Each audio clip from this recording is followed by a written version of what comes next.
Le journal vous est présenté par Christophe Lamar. Bonjour Christophe. Bonjour Dimitri, bonjour à tous. Londres s'apprête à vivre les obsèques du siècle. Elles débuteront à midi, heure de Paris. Le cercueil de la reine repose toujours au palais de Westminster, l'occasion d'une ultime veillée funéraire pour les Londoniens avant la fermeture des portes et le transfert de la dépouille à l'abbaye. On retrouve tout de suite l'un des envoyés spéciaux d'Europe 1 à Londres. Bonjour Stéphane Place.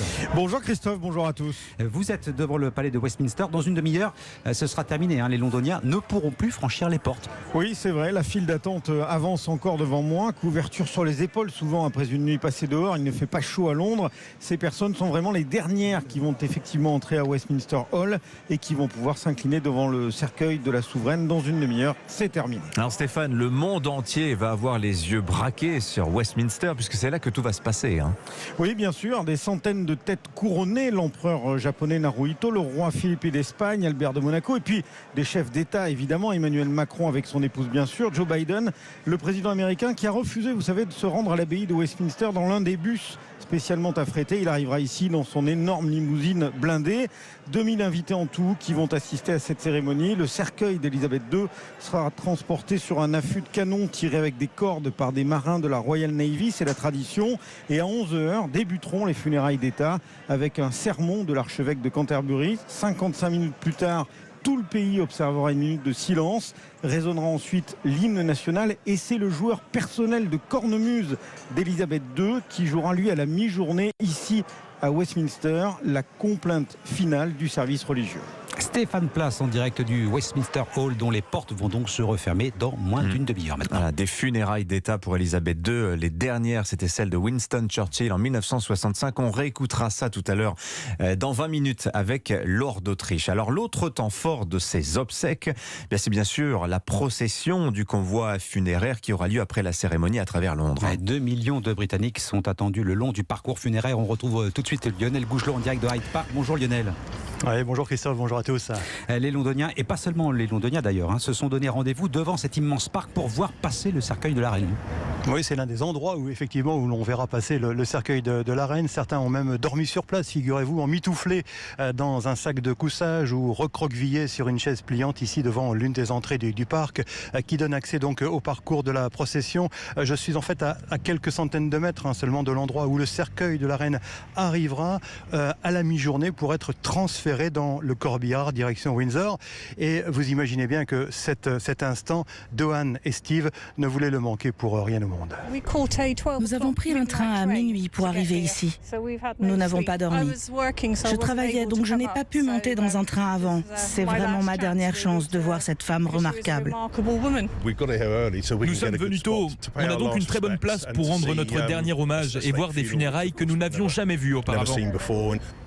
Alors au-delà du dernier hommage, vous l'entendez, il y a aussi la sensation pour ces Britanniques de vivre un moment d'histoire pour le royaume. Pour ceux qui ne pourront pas s'approcher de Westminster, il y aura une diffusion de la cérémonie sur plusieurs écrans géants dans Hyde Park, derrière moi, où des dizaines de milliers de personnes sont attendues. Des Britanniques qui se plient volontiers, il faut bien le dire, ce matin, aux contraintes de sécurité, aux files d'attente et au parcours obligatoire. Vous savez, me disait ce matin une jeune mère de famille, nous, les Britanniques, nous sommes un peuple patient. Lionel Gougelot, l'un des envoyés spéciaux d'Europe 1 à Londres en direct de Hyde Park. Et effectivement, il va falloir beaucoup de patience. Ils l'ont prouvé, leur patience, les Britanniques, ces dernières heures. Je vous rappelle, c'est jour férié aujourd'hui au Royaume-Uni. Europe 1 vous fera vivre cette cérémonie exceptionnelle dans Europe Midi avec Romain Desarbres à partir de midi, avec tous ces invités, nos envoyés spéciaux qui sont sur le terrain, comme vous venez de les entendre. Il est 7h05 sur Europe 1. Voilà un dossier qui menace d'empoisonner le climat dans la majorité présidentielle, la réforme des retraites. Elle est loin de faire l'unanimité, du moins en ce qui concerne la méthode. Emmanuel Macron veut accélérer le calendrier de cette réforme mise de côté pendant l'épidémie de Covid-19. Parmi les pistes explorées par le chef de l'État, celle d'un amendement glissé à l'occasion du débat sur le financement de la sécurité sociale. Le tir de barrage ne s'est pas fait attendre. L'opposition dit non, mais au sein même de la majorité, certains, comme François Bayrou, demandent au chef de l'État de ne pas confondre vitesse et précipitation. La réforme des retraites est vitale. Elle est une nécessité pour le pays. Mais si l'on veut que la réforme des retraites prenne tout son sens et qu'elle soit acceptée, bien il faut la conduire selon une méthode que le président de la République a présentée à l'élection présidentielle. C'est même l'engagement majeur qui a été le sien, qu'il y a une probabilité certaine pour qu'au bout du chemin, on doive utiliser un instrument institutionnel comme 49.3. Peut-être on peut l'éviter, mais il n'y a rien d'infamant à utiliser le 49.3. Ce qui n'est pas normal, c'est utiliser le 49.3 sans la préparation nécessaire pour le texte. Le président du Modem, François Bayrou, invité du grand rendez-vous sur Europe 1 hier avec Sonia Mabrouk. En bref, à gauche, les aveux d'Adrien Quatennens plongent la NUPES en crise. Le député de la France Insoumise reconnaît avoir donné une gifle à son épouse alors que le couple est en instance de divorce. L'affaire ravive le débat au sein du parti et même de l'ensemble de la coalition de gauche sur le traitement des violences faites aux femmes. Mis sous pression, Adrien Quatennens a décidé de se mettre en retrait du mouvement mais conserve pour l'heure son fauteuil de député LFI. À cette crise à gauche, on en parlera à 8h40 dans le club de la presse européen avec Charlotte Dornelas et Carole Barjon ce matin. Aux États-Unis, l'avertissement de Joe Biden aux dirigeants chinois: ne touchez pas à Taïwan. La mise en garde lancée dans le cadre d'un entretien accordé à la chaîne américaine CBS, interview en forme de premier bilan à 2 mois des élections de mi-mandat. Joe Biden ne sait pas s'il sera candidat à sa succession en 2024. Ce qu'il sait en revanche, c'est que les États-Unis n'hésiteront pas à prendre les armes si la Chine devait envahir Taïwan. Nous sommes en accord avec ce que nous avons signé il y a longtemps. Il y a une politique chinoise jusqu'ici qui fait son propre jugement. Mais nous ne bougeons pas et nous n'encourageons pas cette indépendance. C'est leur décision.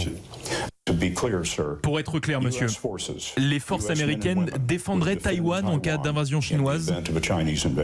Oui, si une attaque sans précédent venait à se produire.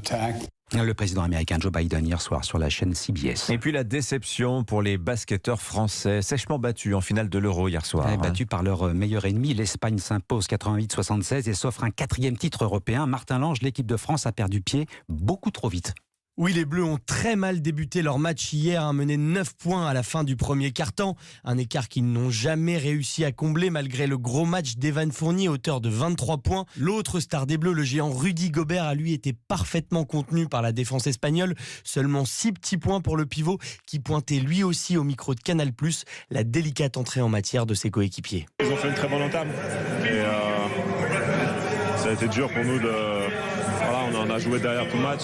On a eu des bonnes séquences, mais c'était pas suffisant. Les Bleus qui repartent tout de même avec une très belle médaille d'argent, à la 3e médaille de rang en compétition internationale, après la Coupe du Monde en 2019 et les JO l'an dernier.